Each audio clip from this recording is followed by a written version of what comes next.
نحمدہ و نصلی علی رسول الکریم اما بعد اعوذ باللہ من الشیطان الرجیم بسم اللہ الرحمن الرحیم انا انزلناہ فی لیلۃ القدر وما ادراک ما لیلۃ القدر لیلۃ القدر خیر من الف شہر تنزل الملائکۃ والروح فیہا بإذن ربہم من کل امر سلام ہی حتی مطلع الفجر۔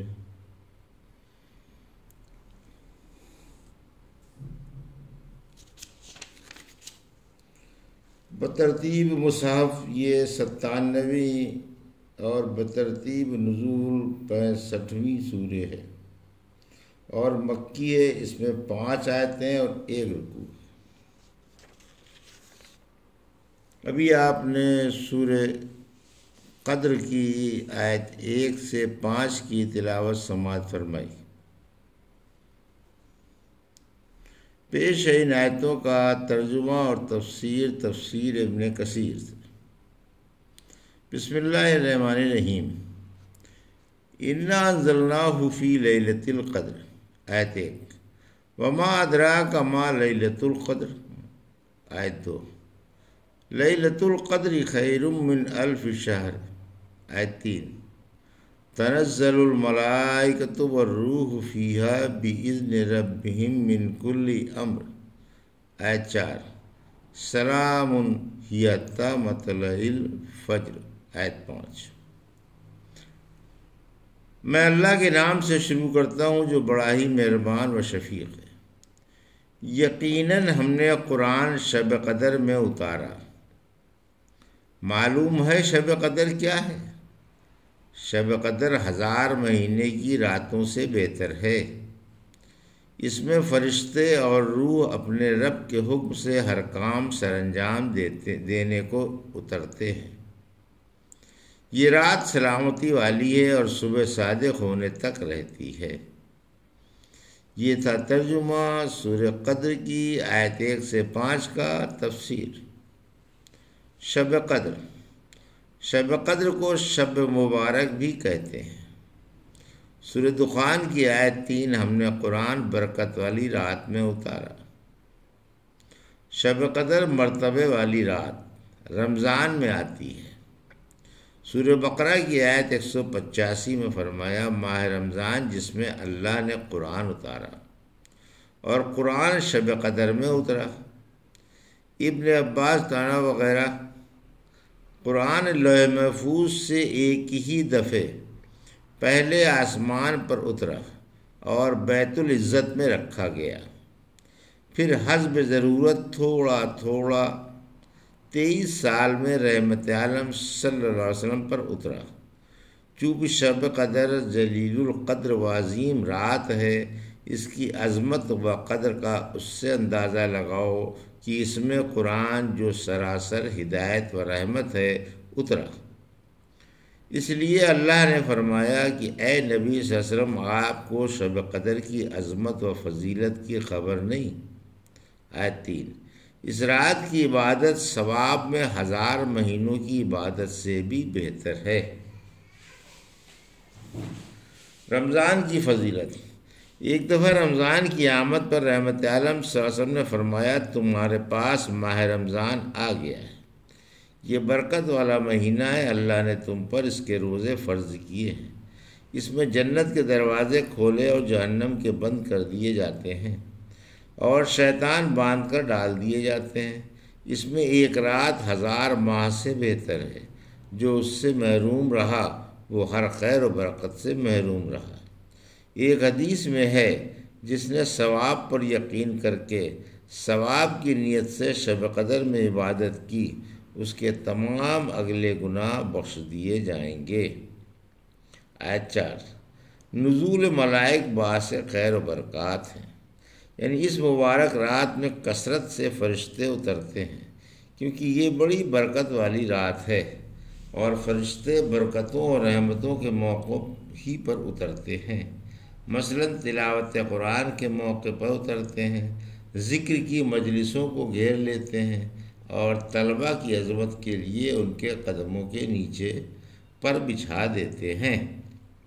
روح کا بیان، روح یعنی حضرت جبرائیل علیہ السلام خاص کا عطف عام پر ہے۔ فرشتے رات بھر سلامتی کی دعائیں مانگتے ہیں، آیت 5، یعنی فرشتے صبح تک سجدہ گزاروں کے لیے سلامتی کی دعائیں مانگتے رہتے ہیں۔ علی رضی اللہ عنہ کہتے ہیں فرشتے اترتے ہیں، نمازیوں کے پاس سے گزرتے ہیں اور ان کے لیے برکتوں کی دعائیں مانگتے ہیں۔ شب قدر کی تعیین، حدیث میں ہے کہ شب قدر رمضان کی 27ویں یا 29ویں شب ہے۔ اس رات فرشتے سنگریزوں سے بھی زیادہ زمین پر ہوتے ہیں۔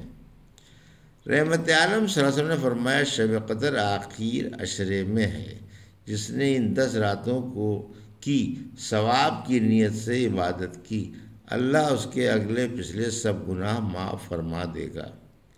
شب قدر طاق رات ہے، یعنی 21، 23، 25، 27 اور 29ویں رات ہے۔ ابو سعید خدری والی حدیث میں ہے کہ رسول اللہ صلی اللہ علیہ وسلم نے رمضان کے پہلے عشرے میں اعتکاف کیا اور ہم نے بھی۔ پھر آپ سے حضرت جبرائیل علیہ السلام نے کہا کہ جو رات آپ ڈھونڈ رہے ہیں وہ آپ کے آگے ہے۔ پھر آپ نے درمیانی عشرے کا اعتکاف کیا اور ہم نے بھی۔ پھر جبرائیل علیہ السلام نے وہی الفاظ دہرائے۔ پھر آپ نے 20ویں کی صبح کے خطبے میں فرمایا جس نے میرے ساتھ اعتکاف کیا وہ لوٹ سکتا ہے۔ میں نے شب قدر دیکھ لی تھی لیکن بھلا دیا گیا، اسے اخیر عشرے کی طاق راتوں میں ڈھونڈو۔ میں نے دیکھا گویا میں کیچڑ اور پانی میں سجدہ کر رہا ہوں۔ مسجد نبوی کی چھت کھجور کے پتوں کی تھی، آسمان پر کوئی بادل نہ تھا، اتنے میں بادل آ کر برسنے لگا۔ صبح کو آپ نے نماز پڑھائی، نماز کے بعد میں نے آپ کی پیشانی پر کیچڑ اور پانی کے نشان دیکھے، آپ کے خواب کی تعبیر ظاہر ہو گئی۔ شب قدر کی نشانی، رحمت عالم صلی اللہ علیہ وسلم نے فرمایا شب قدر کی نشانی یہ ہے کہ یہ بالکل صاف، شفاف اور پرسکون اور روشن ہوتی ہے، گویا چاندنی پھیلی ہوئی ہے، نہ زیادہ جاڑا ہوتا ہے اور نہ زیادہ گرمی۔ اس رات میں صبح تک کوئی تارا نہیں ٹوٹتا، اس کی صبح کا سورج مغلوب ہوتا ہے، اس کی کرنیں تیز نہیں ہوتی جیسے 14ویں کا چاند ہوتا ہے۔ اس روز سورج کے ساتھ شیطان کو نکلنا حلال نہیں۔ اس کی سند تو حسن ہے مگر متن میں قرابت، بلکہ بعض الفاظ میں نکارت بھی ہے۔ ایک حدیث میں ہے شب قدر نہایت سکون والی اور برائی سے خالی ہوتی ہے، نہ زیادہ گرم ہوتی ہے اور نہ زیادہ ٹھنڈی۔ اس کی صبح کا سورج کمزور و سرخ نکلتا ہے۔ میں نے خواب میں شب قدر دیکھی، پھر میں اسے بھول گیا۔ یہ پچھلی 10 راتوں میں ہے۔ یہ رات رکاوٹوں سے پاک و پروقار ہے، نہ زیادہ گرم ہوتی ہے اور نہ زیادہ ٹھنڈی، گویا چاند نکلا ہوا ہے، اس میں شیطان نہیں نکلتا جب تک صبح صادق نہ ہو جائے۔ شب قدر کی دعا، یہ مستحب ہے کہ تمام دنوں میں دعاؤں کی کثرت رکھی جائے۔ تمام رمضان میں اور خصوصاً آخری عشرے میں اور خاص طور سے پچھلے عشرے کی طاق راتوں میں کثرت سے یہ دعا پڑھنی مستحب ہے۔ اللہم انک عفو تحب العفو فاعف عنی، اے اللہ تو بڑا ہی معاف کرنے والا ہے، معافی کو پسند کرتا ہے، میرے گناہ بھی معاف فرما۔ صدیقہ رضی اللہ عنہ نے رسول اللہ صلی اللہ علیہ وسلم سے پوچھا اگر مجھے شب قدر مل جائے تو کیا پڑھوں؟ آپ نے یہی دعا بتلائی۔ الحمدللہ سورہ قدر کی تفسیر تمام ہوئی۔ ابھی آپ نے سورہ قدر کی آیت 1 سے 5 کا ترجمہ اور تفسیر سماعت فرمائی۔ بارک اللہ لی و لکم فی القرآن الحکیم ونفعنا وإیاکم بآیات الذکر الحکیم۔